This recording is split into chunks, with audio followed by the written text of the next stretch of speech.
வணக்கம் நேயர்களே, கடவுளூர் டிவி நேயருக்கு லட்சுமணா அன்பு வணக்கங்கள். இப்போ நம்ம பார்க்க போகிறது வார ராசி பலன் 24ஆம் தேதியிலேருந்து 30ஆம் தேதி வரை எப்படி இருக்க போகிறோம் பார்க்க போகிறோம். நான் எப்போதும் சொல்கிறதாங்க, லக்னத்துக்கு பாருங்கள். ஸோ ராசிக்கு பார்ப்பதை விட லக்னத்துக்கு பார்க்குறது ரொம்ப நல்லது. உதாரணமாக ஒரு மகர லக்னம் விருச்சிக ராசினா, நீங்கள் விருச்சிக ராசிக்கான பலன்களை பார்க்கறதை விட மகர ராசிக்கான பலன்களை பார்க்கும்போது ரொம்ப பர்ஃபெக்டாக இருக்கும். ஃபஸ்ட்டு பொது பலன்கள் வரும். ஸோ அதுக்கப்புறம் பார்த்திங்கன்னா தசாபுத்தி பலன்கள் வரும். ஸோ தசாபுத்தி பலன்கள் வரும்போது உங்களுடைய தசாபுத்திகள் என்னவோ ஸோ அதை மிங்கிள் பண்ணி பார்க்கும்போது ரொம்ப பர்ஃபெக்டாக இருக்கும்.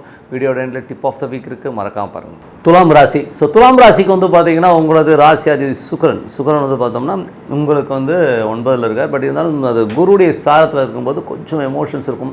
பெரும் பணம் சம்மந்தமான விஷயங்களில் வந்து வேலை சம்மந்தமான விஷயம் ரொம்ப ஜாகிரதையாக இருக்க வேண்டிய ஒரு காலகட்டங்கள். ஏன்னா வந்து 6ஆம் அதிபதியுடைய குருடைய சாரத்தில் சுக்கிரன் போகின்ற இந்த காலகட்டத்தில் வந்து பார்த்திங்கன்னா வேலையில் தேவையில்லாத ஒரு எமோஷன்ஸ் வர்றதுக்கான வாய்ப்பு ரொம்ப கவனமாக இருக்கணும். கொஞ்சம் பார்த்துக்குங்க. ஓகேங்களா? யார்ட்டாச்சும் ஒரு கமிட்மெண்ட் கொடுக்கணுன்னா கொஞ்சம் யோசித்து பேசுகிறது, யோசித்து கமிட்மெண்ட் கொடுக்குறத வந்து வழக்கமாக வச்சுக்கோங்க.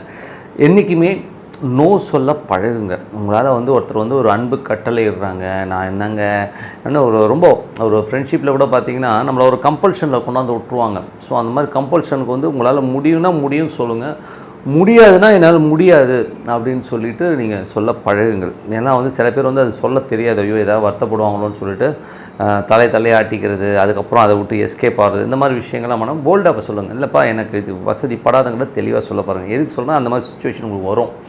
ஸோ அதனால் கொஞ்சம் பார்த்து நடந்துக்கணும். வேலை விஷயங்கள் ரொம்ப கவனம் தேவை.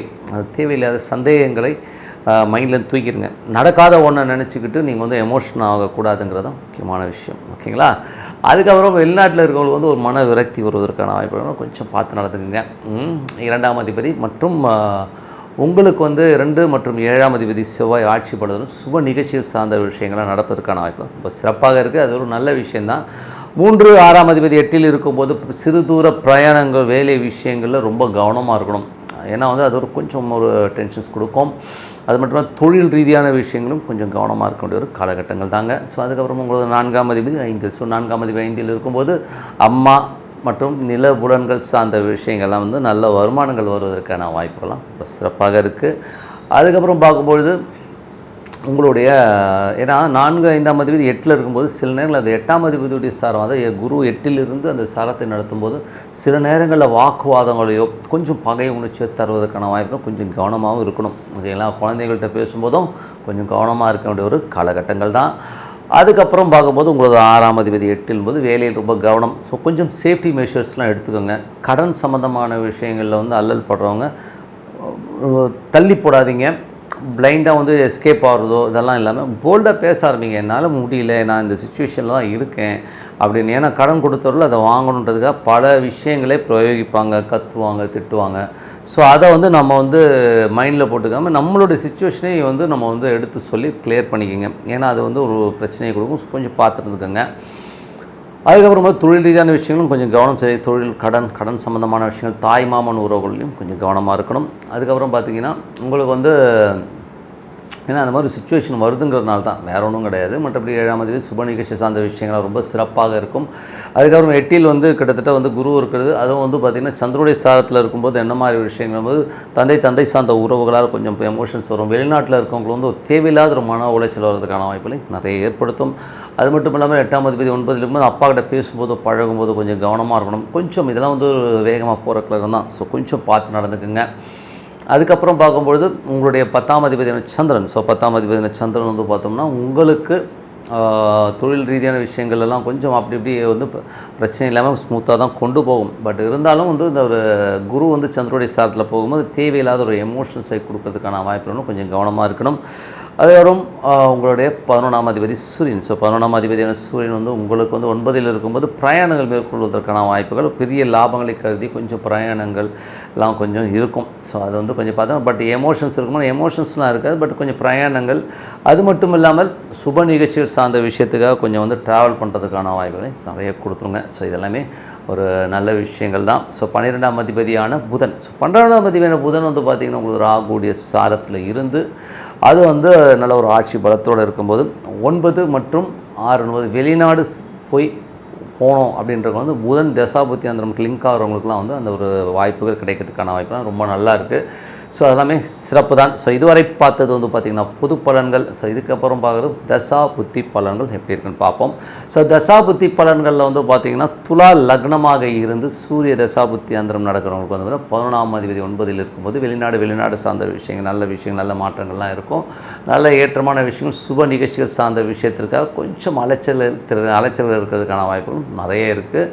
அதுவும் துலா லக்னமாக இருந்து சந்திரன் தசா புத்தி அந்தரங்கள். ஸோ சந்திரன் வந்து பார்த்திங்கன்னா உங்களுக்கு வந்து 10ஆம் அதிபதியாக இருந்து நல்ல ஒரு ட்ராவல் இருக்குன்னா இன்னும் பெரிய ப்ராப்ளங்கள் இருக்காது. கொஞ்சம் சின்ன விஷயங்கள் என்னென்னா, சந்திரன் வந்து குருவை சந்திக்கிற குரு நட்சத்திரத்தில் போகிற காலகட்டத்தில் வந்து கொஞ்சம் எமோஷன்ஸை கொடுக்கும். அந்த டைம் மட்டும் கொஞ்சம் பார்த்துருந்துடும், மற்றபடி வேறு ஒன்றுமே கிடையாதுங்க. ஸோ அதுக்கப்புறம் பார்க்கும்போது துலா லக்னமாக இருந்து செவ்வாய் தசாபுத்தியானும் செவ்வாய் வந்து சுப நிகழ்ச்சிகள் சார்ந்த விஷயங்கள் நடப்பதற்கான ரொம்ப சிறப்பாக இருக்குது. அதுக்கப்புறம் பார்க்கும் நல்ல ஒரு வெற்றிகள், நல்ல சந்தோஷங்கள், குதூகலங்களால் கண்டிப்பாக கொடுத்துரும். ஸோ துலா லக்னமாக இருந்து ராகு தசாபுத்தி அந்தரம் நடக்கும். ராகு வந்து பார்த்திங்கன்னா உங்களுக்கு 6-9க்கு புதனுடைய சாரத்தில் போகும்போது வேலை விஷயங்கள், நிறைய பிரயாணங்கள் மேற்கொள்வதற்கான வாய்ப்புகள், வெளிநாடு வெளி மாநிலங்களுக்கு செல்வதற்கான வாய்ப்புகளும் ரொம்ப நல்லா இருக்குங்க. ஸோ அது ரொம்ப சிறப்பான விஷயங்கள் தான். துலா லக்னமாக இருந்து குரு தசாபத்தி அதனால் ரொம்ப கவனமாக இருக்க வேண்டிய காலகட்டங்கள். ஸோ வேலையில் வந்து கொஞ்சம் எமோஷன்ஸ் இருக்கிறதுக்கான வாய்ப்புகள் இருக்குது. தொழில் ரீதியான விஷயங்கள், கடன் உபாதைகளால் கொஞ்சம் பிரச்சனைகள் வருவதற்கான வாய்ப்புகளும் கொஞ்சம் பொறுமையாக ஹேண்டில் பண்ணும். அதுதான், வேறு ஒன்றுமே கிடையாது. எது இருந்தாலும் வந்து ஒரு காலகட்டத்தில் ஒரு சோடா, ஒரு பிரச்சனைன்றது வந்து சோடா மாதிரிங்க, உடைச்சோன்னு கொஞ்சம் கேஸ் வேகமாக வரதான் செய்யும், எமோஷன்ஸ் ஜாஸ்தி இருக்கத்தான் செய்யும். நம்ம அது வரை கொஞ்சம் வெயிட் பண்ணோம். ஸோ கேஸ் இறங்கிடுச்சின்னு வைங்களேன், அதுக்கப்புறம் சாதாரண பச்சை தண்ணி ஆகிடும். அது மாதிரி பிரச்சனைகள் அப்படி தான். ஃபஸ்ட்டு ஸ்டார்டிங்கில் ரொம்ப எமோட் ஆகும். ஸோ அதுக்கப்புறம் கொஞ்சம் கொஞ்சமாக எல்லாமே கிளியர் ஆகிடுங்கிறது தான் மெயினான விஷயம். ஸோ அதுக்கப்புறம் துலா லக்னமாக இருந்து சனி தசாபுத்தி சனி வந்து குருடைய சாரத்தில் ரொம்ப கவனமாக இருக்க வேண்டிய ஒரு காலகட்டங்கள். அதுவும் பார்த்திங்கன்னா குழந்தைகள் சம்மந்தமான விஷயம், கொஞ்சம் எமோஷன்ஸ் வர்றதுக்கான வாய்ப்புகள்லாம் இருக்குது. கொஞ்சம் நெகட்டிவ் கொஞ்சம் ஜாஸ்தி இருக்கிற மாதிரி தான் எனக்கு தோணுது, வேறு வழி கிடையாது. ஸோ இருக்கிறது நான் அப்படியே சொல்லுவேன், கொஞ்சம் எமோட்டாக இருந்தாலும் கொஞ்சம் பார்த்து நடந்துக்கோங்க. ஸோ சனி தசாபத்தி அந்த கொஞ்சம் கவனமாக இருக்கணும்.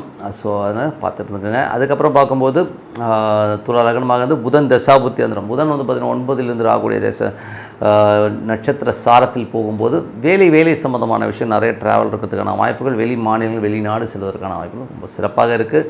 அதுக்கப்புறம் போகும்போது துலா லக்னமாக இருந்து குரு தசாபுத்தி அந்தரம். குரு வந்து கொஞ்சம் பார்த்து நடந்துக்கணும்.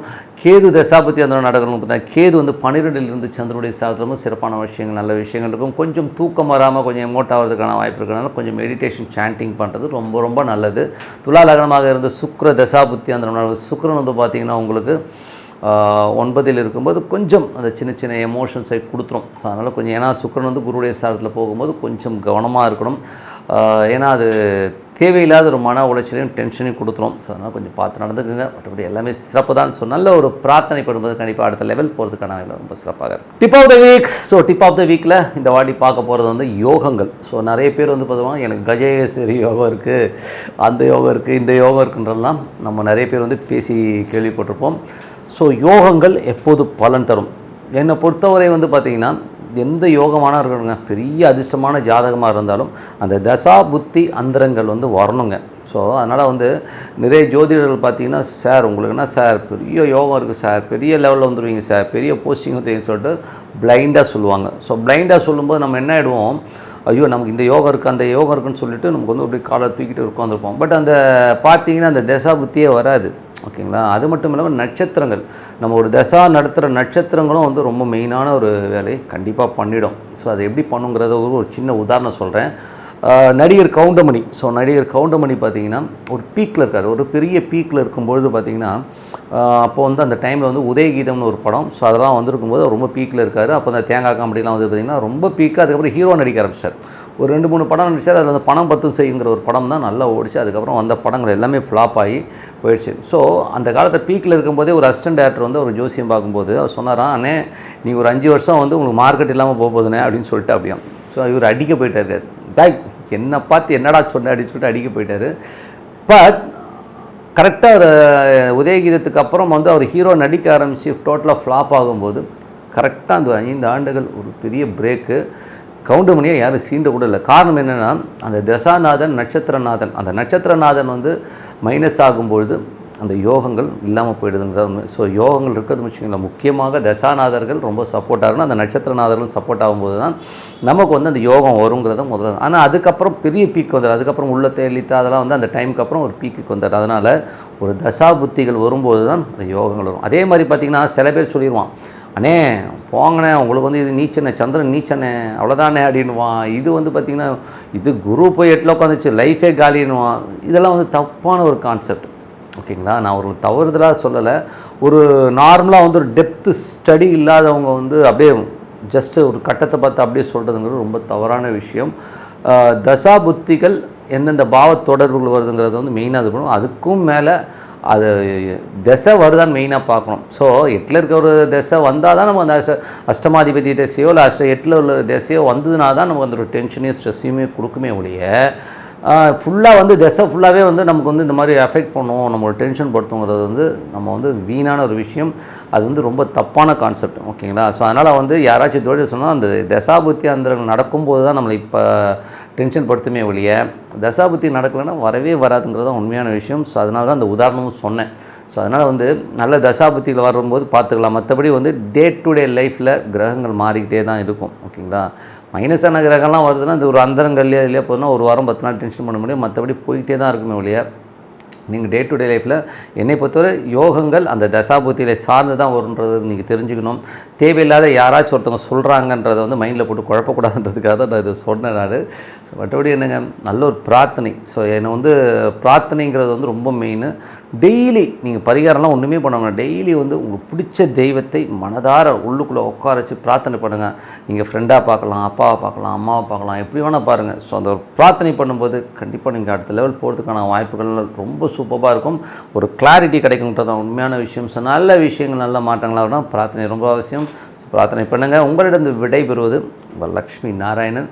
ஏன் பிரார்த்தனைன்னு சொல்கிறேன்னா, அந்த பிரார்த்தனையோட மகிமை எனக்கு தெரிஞ்ச நல்லா தான் சொல்கிறாரு. கண்டிப்பாக பண்ணுங்கள், பிலீவ் பண்ணும். ஸோ நிறைய பேர்கிட்ட உள்ள ஒரு பெரிய ப்ராப்ளம் என்னென்னா, நான் இது செஞ்சால் இது கிடைக்குமான்னு சொல்லி கண்டிப்பாக ஆண்டவன்ட்ட வியாபாரம் பேசாதீங்கன்னு சொல்லிட்டு உங்களுக்கு விடைபெறுவது உங்கள் லக்ஷ்மியா. நன்றி, வணக்கம். கடவுள் அருள் டிவியை பார்த்தமைக்க நன்றிகள். மேலும் இது போன்ற தகவல்களை தெரிந்து கொள்ள கடவுள் அருள் டிவியை சப்ஸ்கிரைப் செய்யுங்கள். மறக்காமல் பெல் ஐக்கானை கிளிக் செய்யுங்கள்.